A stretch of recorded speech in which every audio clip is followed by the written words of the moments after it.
বিশ্বনবী রক্তাক্ত, বিশ্বনবীর সাহাবা সাইয়েদনা যায়েদ রাদিয়াল্লাহু তাআলা কুয়া থেকে পানি এনে বিশ্বনবীর গা থেকে রক্তগুলো ছেড়ে ফেলে দেয়। বিশ্বনবীর গায়ের মধ্যে পানি দিয়ে হাত পা গুলো ধুইয়ে দেয়। বিশ্বনবী কাঁদে, কাঁদে। রহমতের নবী কাঁদে, আরেকজনের জন্য কাঁদে, নিজের কোনো লাভ নাই। মায়ের খাইছে, ওরা যেন বাঁচে জাহান্নামের আগুন থেকে।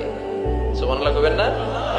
ওদেরকে বাঁচাইতে আসছিল জাহান্নামের মায়ের থেকে, জাহান্নামের শাস্তি থেকে। ওদেরকে বাঁচানোর জন্য নবী মায়ের খেয়েছে। চিল্লায় এখন ঠিক কিনা? কেঁদে কেঁদে বিশ্বনবী হয়রান। যায়েদ রাদিয়াল্লাহু তাআলা আনহু বিশ্বনবীর সান্ত্বনা দেন, নবী কাঁদবেন না।